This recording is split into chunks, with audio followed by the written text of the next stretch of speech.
right, well, welcome to our monthly Community Coalition meeting. Yay, right, round of applause. So we didn't know I was going to do that, so let's try it one more time. Welcome to our monthly Community Coalition meeting. Yeah, there we go. Yes, yes, yes. That's what's up, that's what's up. My name is Tracy Parsons. I facilitate these meetings each month. We had a city council presentation last night, and in that I said this is the most dynamic 90 minutes of the month, each month, right? It's a space where we come and learn all the great things happening in our community.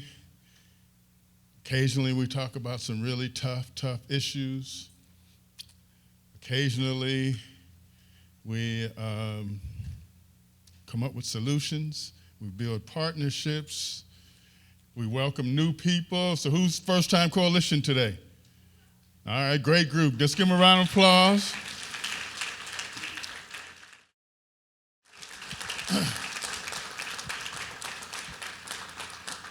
We send you our love and prayers.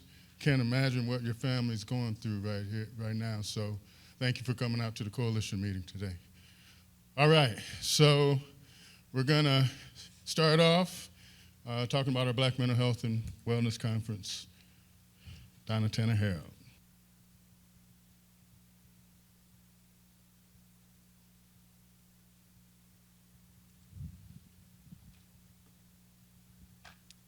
Good afternoon. Oh, wow, some of that was really enthusiastic. Thank you so much for that. I am the chair of the Black Mental Health and Wellness Conference. This is our third event this fall, and we're really, really excited about it. Just a show of hands, how many of you came to either the first and or the second? Okay, so most of you are familiar with this, so I'm gonna go through this pretty quickly. And if you've come before, that you know that we have some incredible sessions, and I'm gonna give you a chance. I'm not gonna read this because you can read. But look at these sessions and look at the presenters. We select every year people that really have an expertise in a certain area. So we get presentations that are interactive, they're dynamic, informative, and we hope that they're relevant each year. So the people really can see what's going on in our community. Everyone on here has a connection with our community. Some of these people are new. If you see Navigating Difficult Conversations, Anjanette Young was our keynote speaker last year, and she said she wanted to come back. And that really speaks that she came last year, and she's got a lot going on, and she reached out, and she said she'd like to come back, so we invited her to be a presenter, and I could not be more excited about that. If you are through reading this, maybe just a couple of people, the fast readers, and then we'll move on. I do want you to absorb that because it's really important that we do talk about things that really we're concerned about and that really affect mental health among Black people. And obviously, everyone has a sense of mental health, and we have to protect our mental health just like we do our physical health. It's all a part of wellness. So these things are not just for Black people. These are things that are focused on the things that we've experienced as a people group. And obviously they've impacted us because of racism and discrimination, but everyone can use this information. I'm going to tell you a little bit about our speaker this year. Our keynote speaker, she's Dr. Tiffany Golson. Some of you may even know her. She spent a lot of time in Champaign, Urbana. She was a school social worker. You know her, Minnie? Okay. A soror, okay, that's important too. And all of her degrees, her bachelor's, 2 masters, and her PhD were from the University of Illinois, so you may have come in contact with her through that.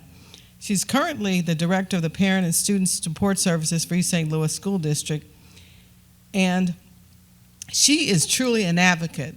She became an adoptive parent when she was still in college, or right out of college, like 21 years old, and these girls that she adopted, one is a school social worker herself now, so she is really committed to changing the environment and opportunities for young people.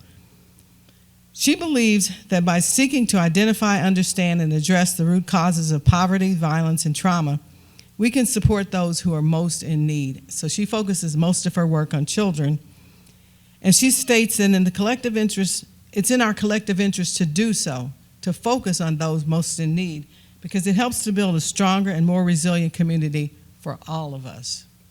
And I want to point this out that, just maybe digress just a bit, everyone is welcome to this conference. And we ask and encourage you to come. I think registration will start probably late July and August. So we do have to cap it, and it's becoming very, very popular. My Kankakee people, you're welcome to come back. From Chicago, I know it's a trip, but we welcome you. So please take that time to look at the website and register and come and join us. The organization she started is called Breaking Barriers International. This program is something that's truly unique, and I want to share a little bit about some of the things that they do, highlighting a couple of programs that are truly, truly unique and impactful. One is called Roll With Me, and it's a program to support children who have suffered life-altering injuries, paralysis, due to gun violence. Now, as you know, or you may not know, most of the people shot in America do not die, but they are impacted in a life-changing way. And when you think about children, they truly don't really even understand what's happened to them. So when they're discharged, they need all the support from not only their families, but their communities and organizations in their community to help them adjust and to grow. So this program, Roll With Me, through Tiffany's program, they provide resources, counseling, respite for the families, because when a child's life is impacted, everybody's life in the family is impacted, right? Activities, educational, advocacy support. And one of the things that they also receive is a care package. When they either go through rehabilitation or they're discharged from the hospital, they get this care package that helps them to adjust. Sometimes it includes things like a more comfortable pad for their chair. They get adaptations. And when they can, it's customized to the individual children and their families. That's a program that's similar to some across the bigger cities in the country, where they have support groups for black men who have been shot and now live lives in the wheelchair. But this is unique because it's the only one that I know of, or at least that I've researched, that focuses on children. Another program that she does that I think is kind of unique is called Teen Travel Etiquette. And she gives them opportunities to travel, and even in their wheelchairs. And they have partners. She just returned from Belize, helping children get fitted for wheelchairs. And she believes that providing exposure to different cultures and perspectives builds new and positive memories to kind of counterbalance. You can't live in a trauma your whole life, and you don't want to hear about your trauma for your entire lives, especially if you're starting out from 8, 10, 12, very young. So she wants to expand their horizons, that they're not just limited to and they're not just defined by living life in a wheelchair because they've been shot. So if you want more information about Dr. Golson, it's breakingbarriersinternational.org. And she will be our speaker. And I've gone over a couple other things. We are having CEUs this year again. Now the price has gone up from 8 CEUs for $10 to $25. Now I just got my license renewed, and I paid a whole lot more than that. So it's still worth it. If you can get CEUs for any price that's, I say, below $50, you should run and go get them. So we're offering those, and all this information will be in our registration package, right? And you'll have all in questions. So I want to be brief, but I want to leave some time for any questions that you might have. And another thing I want to offer to you is if you want me to come speak to your organization or group about the conference, I'd be happy to do that. I'm doing that with a couple other groups, and I've done it in the past. It's an opportunity if you ask more questions about it, because some people just still don't quite understand the need or why we're specifically devoting this emphasis to Black mental health. So are there any questions that I can answer right now? Okay, thank you for your time, and I hope that you will register and register early and then show up. Thank you. Let's get down to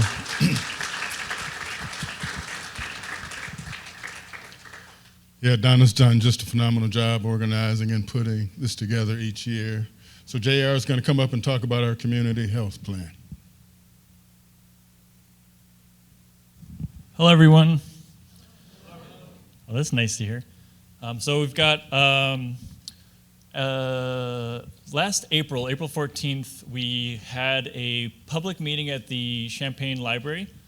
And at the meeting, we presented some of the information from last summer's community health needs assessment. We held a vote to discuss health priorities that our community can focus on for the next 5 years. And so this, what I'll be talking about today is some of the work led by the Public Health District in partnership with a lot of folks in the room, including our health centers, our different nonprofit agencies, our governments, police departments. We've been working with all sorts of different people. So the community health plan, I'll just kind of give a little background on that first, and then I'll kind of talk about where we are today. So it's called the I-Plan. So the I-Plan is it's short for the Illinois Project for the Local Assessments of Needs. It's required by the Illinois Department of Public Health for local health departments to complete in order to provide health services to the community. And so traditionally, this has been a fill out a form. There's requirements that you have to do. You have to provide some statistics, fill out a form, turn it into the health department, and you're good to go for 5 years. The last few cycles, we've pushed more towards being driven by community efforts and aligning with the work that you all are doing so that it's not just a piece of paper on a shelf in an office that nobody ever looks at, but it's a record, it's a receipt of community efforts that we're working on together. And it's a way to hold our health department and also our community accountable for these goals that we share. And so the I-Plan Community Health Needs Assessment, they're kind of one together. Sometimes you'll hear needs assessment or community health improvement plan, but it's all the same effort. And so we're guided by best practice, guided by research, understanding social determinants of health. And what we're using for this cycle is called MAP. And we're specifically using MAP 2.0, which is obviously the second version of it, but it stands for Mobilizing Action Through Planning and Partnership. And basically, if we want to accomplish something, we have to set goals, we have to set dates, we have to set deadlines, and we have to hold ourselves accountable, as I already said. So MAP 2.0 is three main phases. So we have understanding the community that you're working with and learning about the stakeholders, bringing people together. Then we have, let's see, I'm skipping ahead. Oh, so that's the first one. Yeah, so understanding your community, building this foundation of folks so that we can make change together. The second one is we've understood and we've listened, we've heard, and now we need to start telling the things that our community is sharing with us. So when for example, if we're holding a community health needs assessment where we're surveying, let's just say 550 folks over a 3-month period last year, right? We should be informing those 550 folks what the efforts and the results of that survey is. And then continuously improving the community is this notion that just because we've done the work doesn't mean we're done doing the work. We have to keep looking at it, keep revising, keep reviewing. So for this cycle, we voted on 4 priorities. We had about 70 folks in the room and voted to get 4 priorities. So access to healthcare, behavioral health, this is including mental health and substance use, violence prevention, and healthy behaviors. So how did we get to this? So this is not to say that those are the only problems that are facing our community, right? That would be ignorant to say. So from our community health needs assessment, we had a list of different health priorities that are important to understand and work with, and then we narrowed it down to those 3. So we used size, seriousness, and effectiveness from this list, and also I would add a 4th one is community interest and efforts. So that kind of falls into the effectiveness, but if nobody wants to work on a problem, then how do we start working on it together? We have to kind of find that space. So as I said, access to healthcare, I'm going to repeat this a few times. So access to healthcare, behavioral health, violence prevention, and healthy behaviors. So now that now that I've stated that, what do we do? So we are, over the summer, by September, I think I have September 10th, yeah, by September 10th, for each of the work groups, we're going to have a goal set for the Public Health District and for our community to engage with and improve areas in these 5 spaces. So right now we have work groups going to write those goals, and the plan is to use what's called a SMART goal. So this is like an expansion of SMART goals. So we have specific, right, measurable, action-oriented, realistic, time-bound, inclusive, and equitable. So MAP 2.0, the whole goal of MAP 2.0 is to improve health equity. And so we need to, even though it's maybe federally a cursed word at the moment, it's still important to improve health equity in our community. Why am I here? I want to tell you all about it, but I also want to ask for your help too. So many of you are already helping out in this effort, and I really appreciate that. But I would like to see if you would be interested in supporting the efforts of our work group. We're looking for folks who are interested in developing action, very specific actions, or directors of agencies who would like to use their staff to help us in this as well. So a commitment is for over the summer is about 1 to 2 hours monthly. This is not a recurring monthly meeting that goes on until the end of time. September 10th is the deadline for our goal creation phase. So it's only up until September that you'll be in this 1 to 2 hours monthly. And then we also have a steering committee, which is the group that is deciding, making the decisions about how we're running the whole process. We're doing the program evaluation. We're understanding the next steps and moving forward with that. So access to healthcare, behavioral health, violence prevention, healthy behaviors. These are our 4 areas of work that we're going to be doing. And I'm here to just launch that and tell you all that we're working on this. And if anybody's interested, I'll be here after the meeting. Come and find me. I can get you contact information. I can share out to you and get you involved with the group. Thank you so much. So if you don't know already, Public Health District, there it is. You can take the bus there. Red line goes there. And that's all I have for today. So thank you.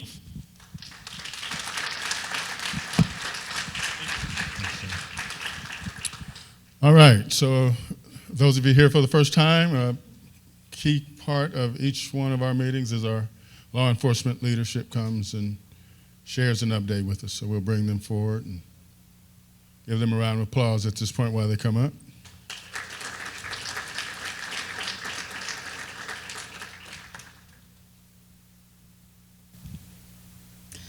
Hello, my name is Catherine Thompson.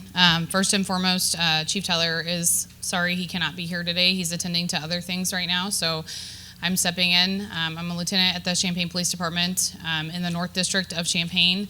I've been with the Champaign Police Department since 2007, so I'm coming up on starting my 19th year. So the first thing I'd like to address is the family in the room. I just want to tell you I'm so sorry for everything that's happened. It's a horrible situation. And I'm praying for you and your family and praying in general for the community. That's just me from my heart. It's just awful. So the updates for today. So June 7th, we had 2 incidents to report. So June 7th, officers were dispatched to Giboney and Tower Street around 10:30 p.m. There was a shots fired nearby. Officers were working to locate the shots fired, and at 10:48 p.m., a man walked into Carl Hospital with a gunshot wound to the arm and torso. He received immediate medical treatment and remains in stable condition and hospitalized. The scene was eventually located with evidence of gunfire in the 1400 block of Clock Street, and the initial investigation would indicate that the man was driving through the alley near Clock when his vehicle was fired upon by unknown subjects and was struck. The day after, on Sunday, June 8th, officers were dispatched to the 200 block of Burr Oak Court at around 10:19 p.m. following reports of a shooting with injuries. When officers arrived on scene, they located a 13-year-old teenager with life-threatening gunshot wounds and immediately began rendering medical aid. He was transported to Carl Hospital for treatment and still remains in critical condition. While they were working to get the teen ready for ambulance transport, they located a 15-year-old victim with an apparent gunshot wound to the hand, and he was also transported for treatment. What we found from the initial investigation is that multiple unknown subjects were involved in an altercation when the shots were fired and the victims were struck. So 2 incidents back-to-back this weekend in Champaign. Again, both incidents very unfortunate and very sad. Champaign police are working to determine the full facts of what happened and hold those responsible and accountable. Anyone with information is asked to call Champaign Police. Our phone number is 217-351-4545, or you can call the Crime Stoppers at the 217-373-TIPS number. Anonymous tips can be shared online at the 373tips.org or through the P3 mobile tips app. As far as community engagement, we'll move to a little bit more of a positive note. Champaign Police have had community engagement with 26 different events taking place since the coalition on May 14th. And we had Police Week, community meetings, committees, the CU Autism Network's annual walk, resource fair, Chief Tyler and Chief Boone. On kids' first string baseball, they went to the Little League baseball game, had a good time there. As we look forward to our next event, Champaign Police will be hosting Coffee with a Cop in about 2 weeks. That's going to be at Harvest Market. And we've had people come and talk about neighborhood concerns to teach their kids that police are helpers. Actually, I had an interaction with a kid today where the mom introduced me as a helper and a community helper, so that was very awesome. We are the helpers, and not just to talk about the Illini. So please mark your calendars for June 24th, 8 to 10. That is the Coffee with a Cop. It will be held at Harvest Market on Neal Street. Thank you all very much. Anybody have any questions?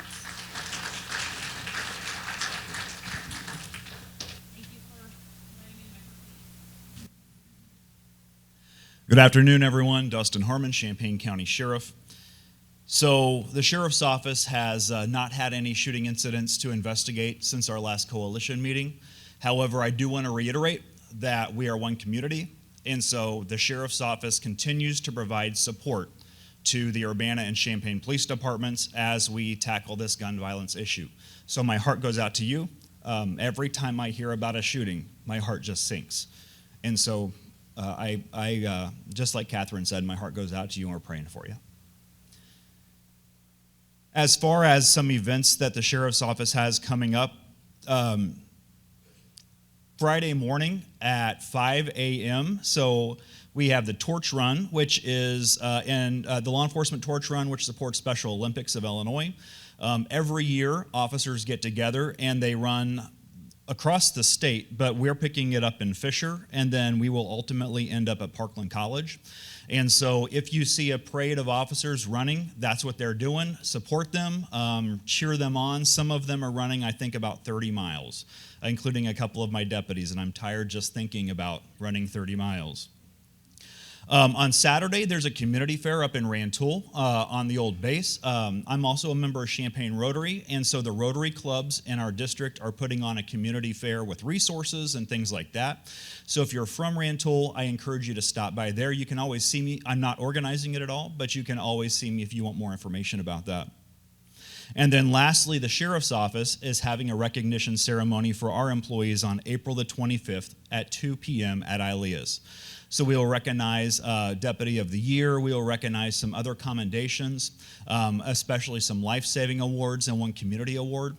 And so it's open to the public. And so if you find yourself in Urbana that day and time, I would encourage you to stop by and see what we're all about. Thank you. April 25th at 2 p.m. at ILEA's. Yep.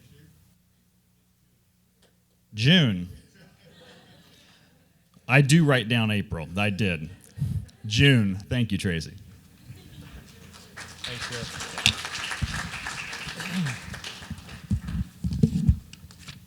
Good afternoon, everybody. Jason Bradley here with the University of Illinois. A couple of updates from us. It is summertime.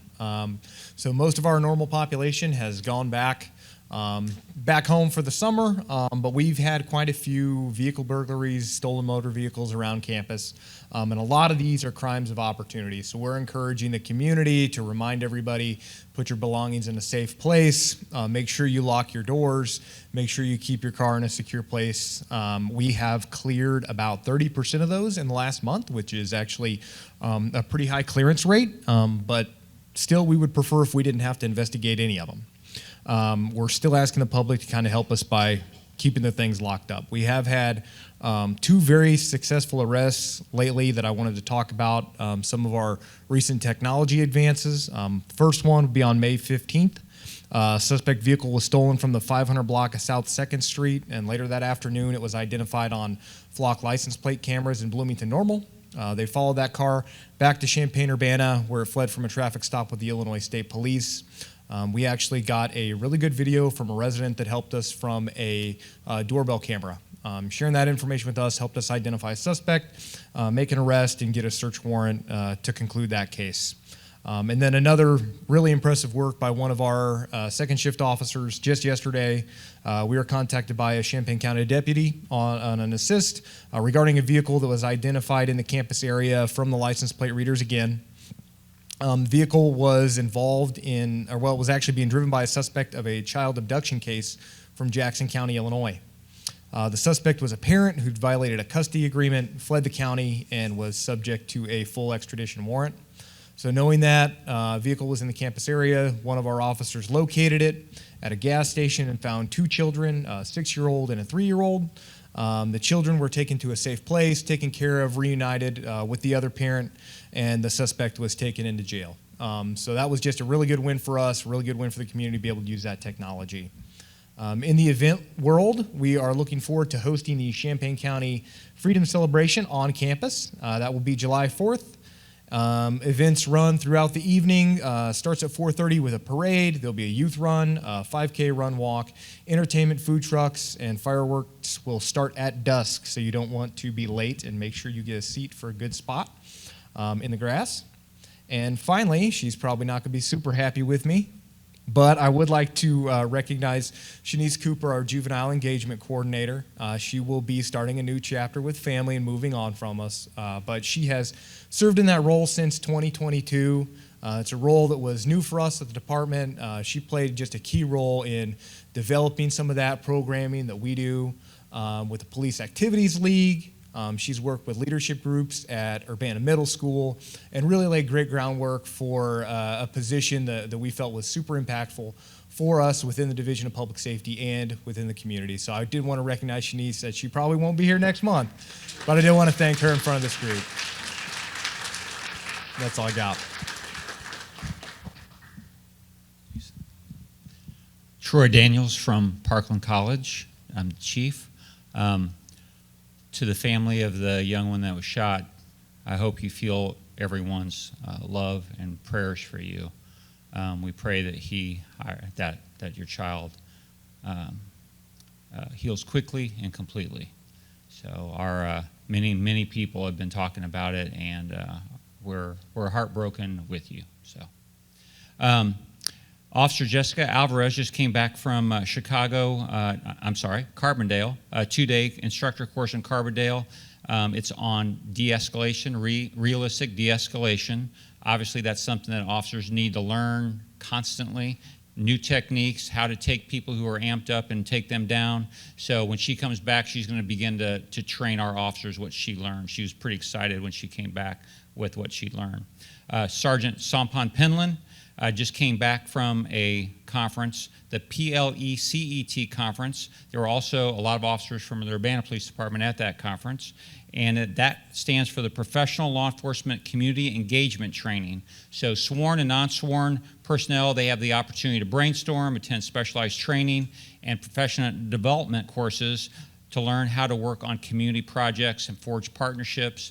And I actually spoke to a Champaign police officer who just came back from the training. He said it was one of the best training that he ever had. It really taught him how to develop meaningful relationships with people he hadn't met yet. So it was very good training that they came back with.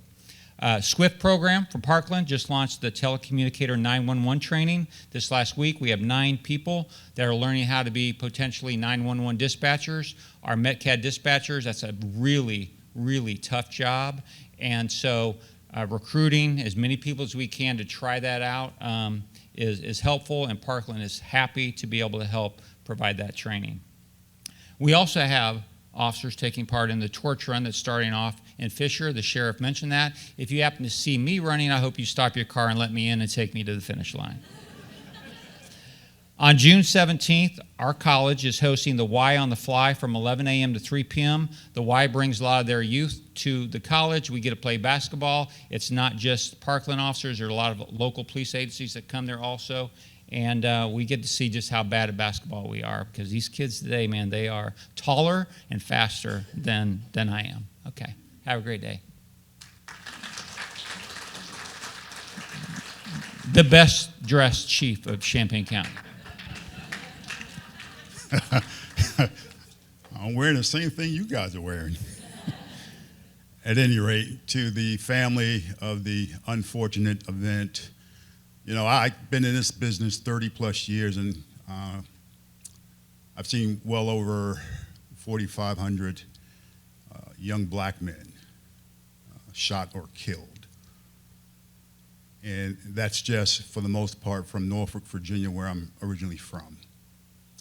At some point as a society, we have to stop talking about it.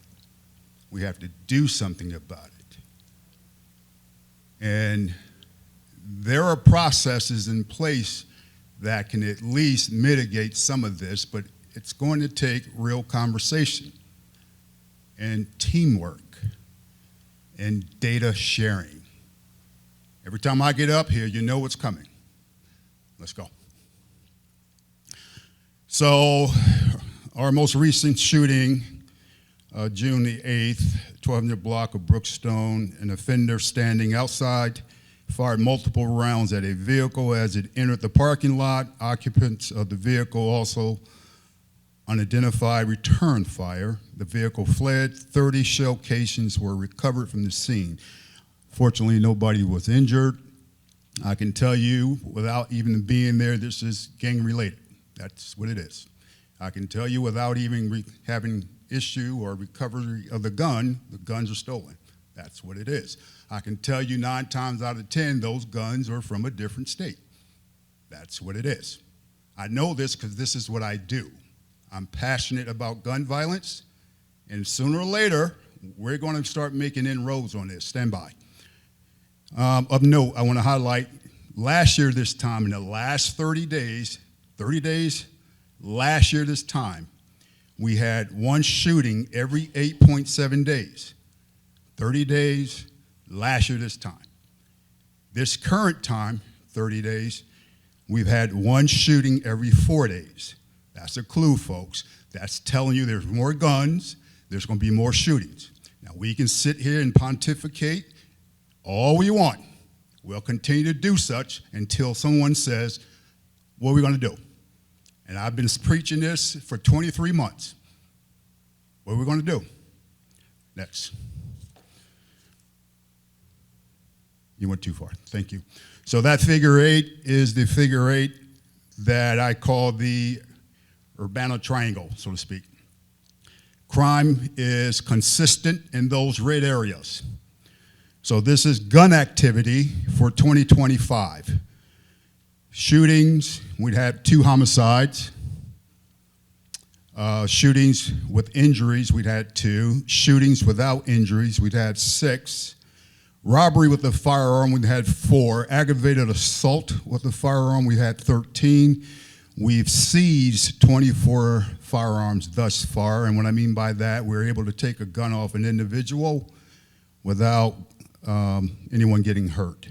Stolen firearms, we've had 5. We recovered a firearm by the number 1 and relinquished firearms 1. Now, I've been here long enough to come up with a theory, all right? Been here 23 months. This is what I know. When you start recovering guns in a specific area with this same kind of theme, you have a vice and narcotics issue. Vice meaning prostitution. Narcotics meaning illegal drugs. First time I've said this out loud, we have been surgical in addressing that, and the numbers will open your eyes for those of you that live in Urbana. You do not live in a sleepy neighborhood. There are things going on that as an institution, we've failed in reporting. As long as I'm chief, I'm going to tell it like it is. I'm going to back it up with data. Next slide, please. All right, year-to-date crime in Urbana, we are down violent crime by 7%. Property crime, we're down by 5%. And you take the sum of those 2 crimes, we're down total crime by 6%. I also want to highlight the homicides. We are up 600% in homicides thus far this year. Let me break it down further. 3 of those homicides were due to gun violence, 1 by stabbing, 3 by vehicular homicide. Mr. Evans, you get that? Carrying on. Domestic violence is down by 16%. When I got here, domestic violence was off the hook.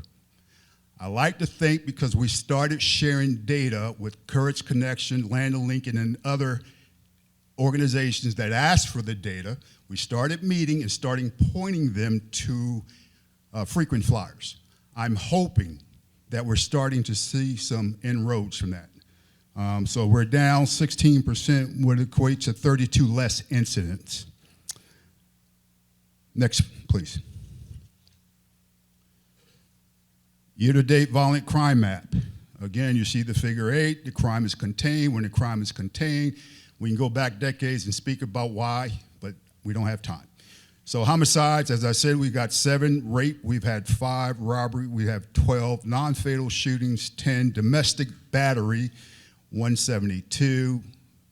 Battery non-domestic, 138. Battery non-domestic is simply me and Tracy don't like one another and we're going at it. We're not married, we don't live together, etc. Assault with intimidation is 56. That's simply saying I'm gonna give you a knuckle sandwich, no physical contact. Next. Year-to-date property crime, residential burglary, we've experienced 27, burglary 27, retail theft 122, BMV 41, theft 148, and motor vehicle theft 46. Next, please. On a happier note, this is the Officer of the Month, Dwayne Smith of Urbana PD. He's a former officer. He's now non-sworn, and he's stepped up to the plate and is in charge of our evidence technician. With that recognition, he gets to park in the Employee of the Month parking lot next to the chief, and he gets a $100 gift card. Next.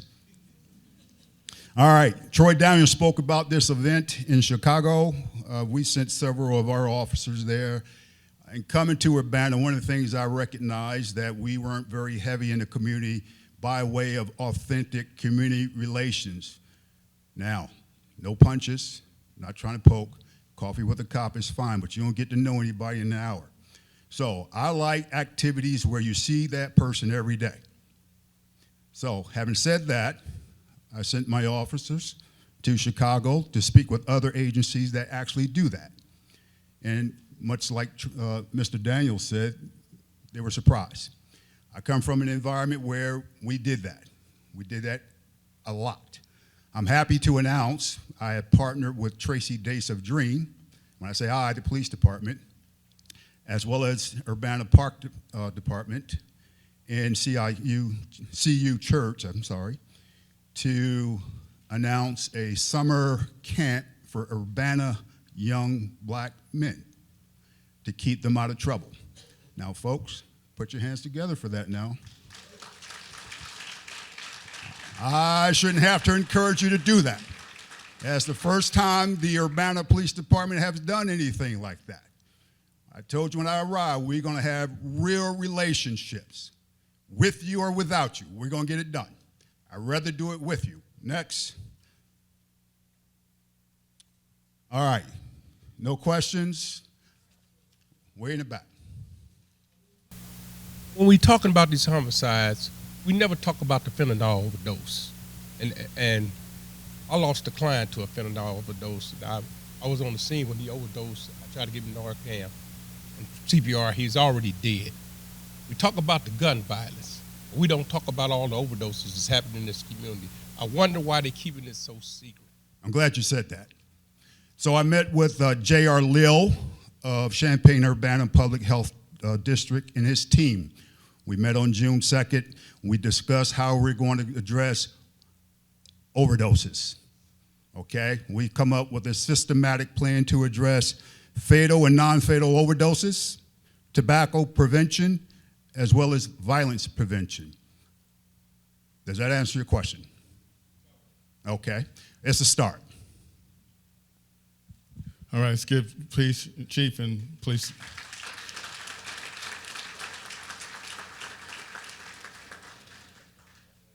All right, so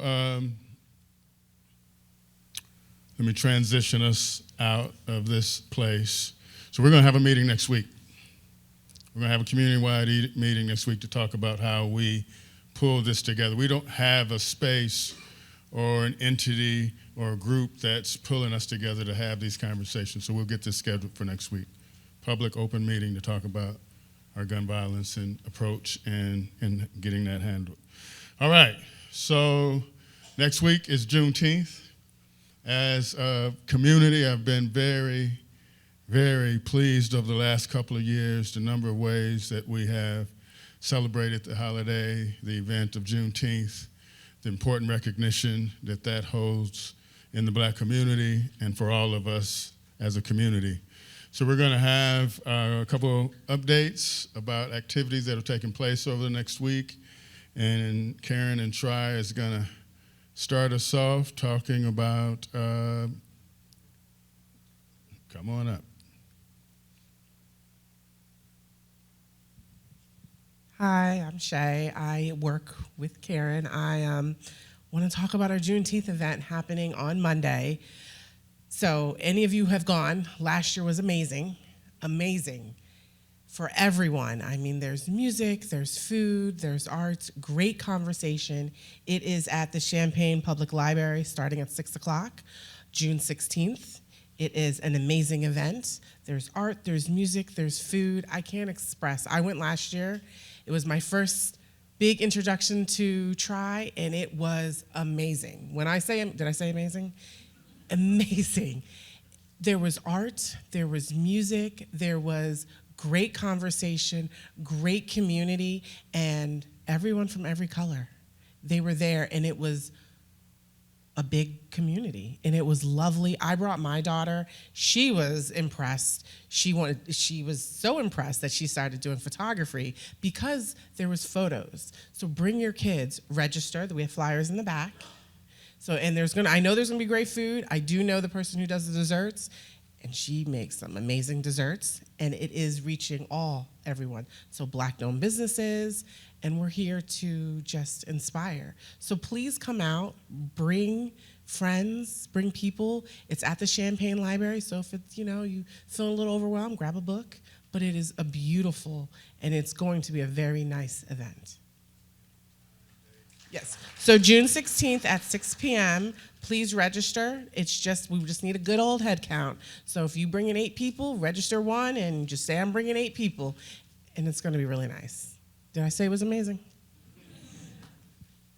All right, let's give her a round of applause. All right, Stephanie and Katie are here from the Well Experience.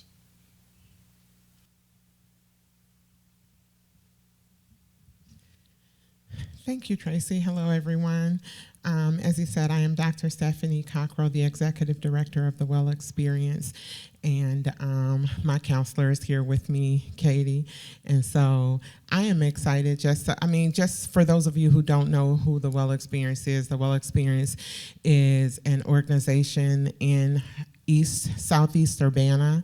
We serve a large population. We went from the first year serving around 50 to now serving about 350 African American families. And the Well Experience provides therapeutic support. We have licensed counselors. We provide academic support for our community and our youth. And all of our academic programs, our summer program, which starts on Monday, I'm super excited about, our program is different in the fact that it does run from pre-K to 12th grade, and we provide, every child in our program receives psychotherapy support within the classroom, social emotional learning. We have addiction recovery. We call it We Sisters, which is program we provide on Wednesdays. We Family, a web family, which is well-educated Black families, which happens on Tuesday nights. The Well Experience is consistently providing programming to help change the trajectory for several Black families in this community, and we're excited about what we do and how we continue to serve and to watch families grow and change and develop in our community. What is really exciting, as Tracy was saying, is the Well Experience. On last year, we hosted a very small Juneteenth parade, and when I say very small, we had about 100 150 kids and about 25 adults, which was small compared to what we've done this year, and we're really excited. In East Urbana, we wanted to keep the parade in East Urbana, and so this year we opened it up and invited the community in, and what was very small has turned into something very big, and now will be an annual Juneteenth parade in Urbana, Illinois. So I am super excited about that. This is something that is youth, student-led. Our teens and our children have took the lead on this last year, and they're doing so again this year.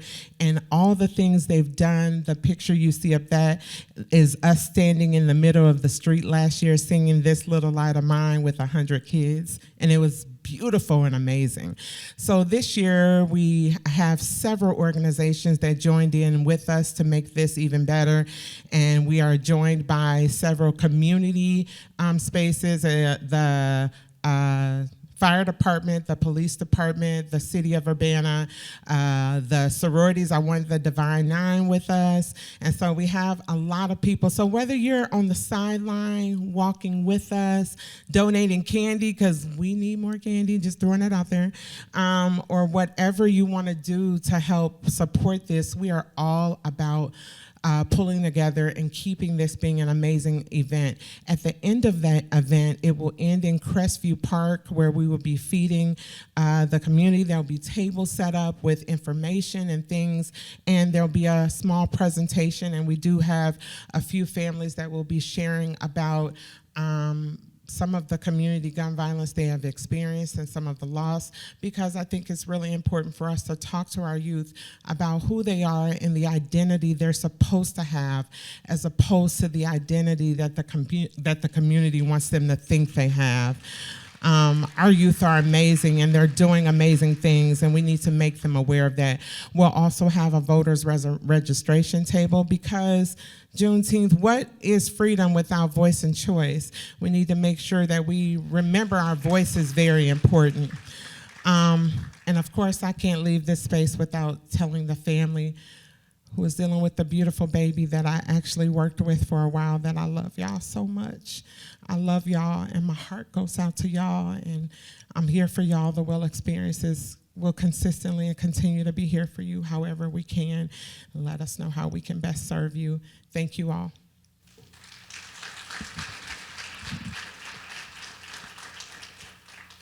All right, Jill's going to come up and talk about some Illinois soul stuff.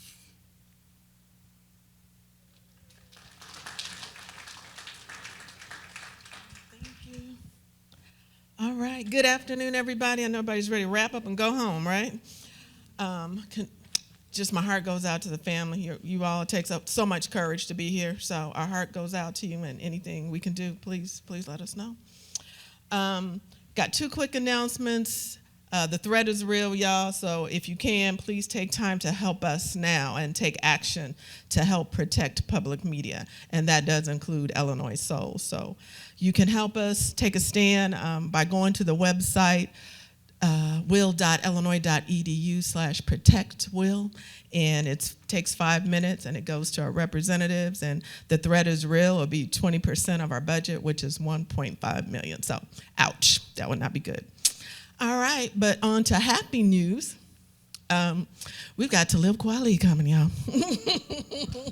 So in partnership with the Champaign County Coalition, our friends at Cranard Center, this is our second annual. Last year we had Selena Johnson, standing room only. This one will be standing room only. He will be performing with a band, no track. So it is a full band. It's free. It's 6 to 7:30, stage 5, so that's in the lobby. The after party is at Neal Street Blues, and partial proceeds from that will come back to Illinois Soul. So we are doing it big. We're going to continue. This is community-wide. It is for adults. It's not really for kids, y'all. But yeah, keep those charcuterie boards at home, because we're going to be standing up, kicking it. All right? Thank you.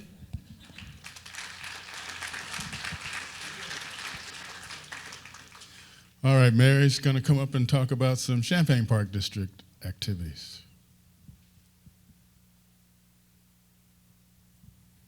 All right, hello. So every year, the Champaign Park District and the Champaign Public Library partner to give a celebration for Juneteenth at Douglas Park. This year, it's going to be on the 14th, so it's this Saturday from noon to 3. It's going to be very, very packed full of activities. So if you're looking to do something really fun in sort of a short time, so 12 to 3, we'll have outreach and resource vendors, a variety of entertainment for kids, so like face painters, balloon artists, bubbles, that sort of thing. The splash pad will be open, so it'll just be a nice way to kind of stay cool. There's going to be food vendors, some free, but there's also like lunch options. In our community center, we'll have actual like vendors selling items, so anything from jewelry to clothing to purses, that sort of thing. And this year, which is really exciting, the Douglas Branch Library actually just opened their makerspace, which is just a place to go and use a 3D printer. So if you want to create something really special, that would be a good place to do that. We'll have a variety of games, and also live music, Afro D and the Global Sound Waves, DJ Silky, Hockey and Therapy, and there will be giveaways. I know that the library, I think, has like iPads that they're going to be giving away, so hey, come on out. And if you don't want to stop partying there, we will have a Juneteenth concert on the proper date. So from 5 to 7, Afro D is going to be playing then as well at Douglas Park. So if you want to come out and just listen to some music, that would be a good opportunity as well. But that's basically it. Thank you.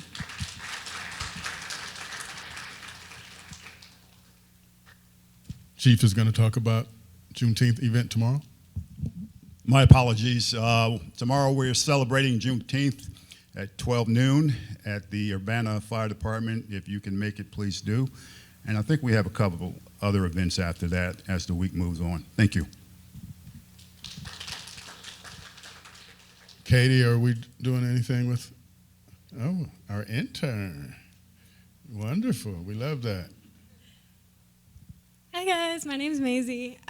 So the Urbana Park District also has a Juneteenth celebration next Wednesday, June 18th. It'll be 5:30 to 8 p.m. in Prairie Park. There'll be live music from the band New Souls, free food, Urbana games, and also Nicole Anderson-Cobb is an artist and she'll be leading some community crafts. This is my first year as an intern, but I did go to this event last year and it's so much fun and the music is really good. So if you are interested, I would definitely check it out. It's next Wednesday, June 18th, 5:30 to 8 p.m. at Prairie Park.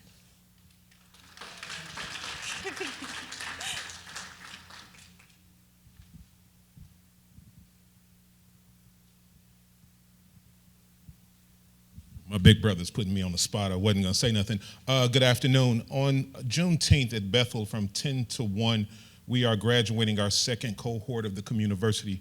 The communiversity is a concept that comes out of Black Studies, which brings the university to the people. And so this is our second group. On top of that, we'll have a Juneteenth lecture. In addition to that, as part of the weekend, we'll be hosting what's called a Holy Disruption organizational training. We just saw with the Illinois Soul presentation, we've been talking about it. We have things that we want to see changed in our community, and it's not done so through passion speeches and blogs, but through community organizing.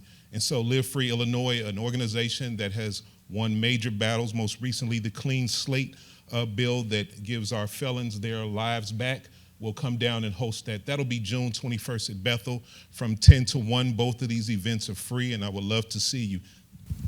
So to really put you on the spot, wow, there may be some in here that really don't know what Juneteenth is. Would you do us the favor of explaining? You don't want me to do that. Juneteenth ain't a party, y'all. Juneteenth ain't a party, y'all. Juneteenth ain't a party, y'all. Juneteenth is a celebration of slaves, enslaved Africans more appropriately, in Galveston, Texas, who were found to be still held in slavery after the end of the Civil War. And so when troops arrived in Galveston, Texas, they realized that the landowners decided to keep them on for another harvest, and they emancipated them. And so over the course of time, these celebrations, and it just didn't happen in Galveston, Texas, it happened in Alabama, it happened throughout the South. These celebrations kind of morphed into this thing we call Juneteenth. And so Juneteenth really is the African-American 4th of July. It's a time of solemn reflection. It's a time of realizing how we got our freedom, and at times how that freedom is denied and delayed. But most importantly, it's about community and family. I do you right? Thank you, sir. All right.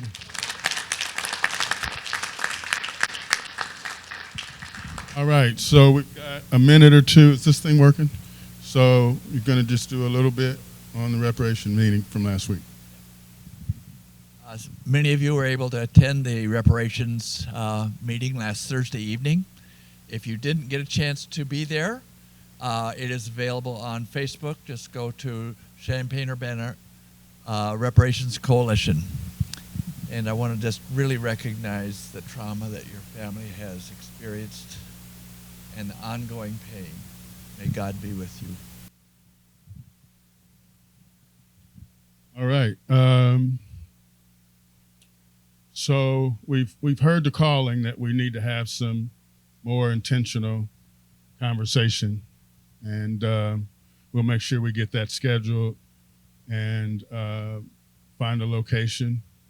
This is not a one-off kind of conversation, right? This is ongoing, right? We've got a lot of activities. We have a lot of organizations doing great things. And there's opportunities for us to continue trying to figure out how we get better, how we continue to strengthen the organizations, the families that are involved in incidents. We've been working on this challenge very intently since 2015. And we've made tremendous progress. We've got a trauma and resiliency organization that has birthed out of this, that's working with the family now, that's working with our hospitals, that's working with our law enforcement and our community organizations, and we still got a lot more work to do. So we all grieve. I'm glad you came to our coalition meeting today so we could express to you our love and our prayers. And there isn't a person that I know that wasn't just heartbroken to hear the news of your family. And we'll continue working with you and supporting you in all the ways that we can. Karen will tell us, how, or has told us and continues to teach us about how traumatizing these incidents are for all of us, and very specifically, obviously, those that are directly involved. So as a community, we have to just keep coming together. We have to keep figuring out how we support one another. We have to figure out how we address and use data and information to change practice, strategy, to address this, right? And so it's not a time for us to be hating on and throwing stones at each other and picking each other apart about who didn't do what and who did. We all got a role to play. We all have an opportunity to make a difference.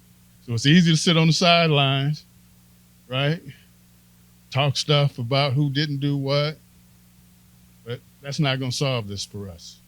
And so the coalition exists because of an officer-involved shooting of an unarmed 15-year-old youth.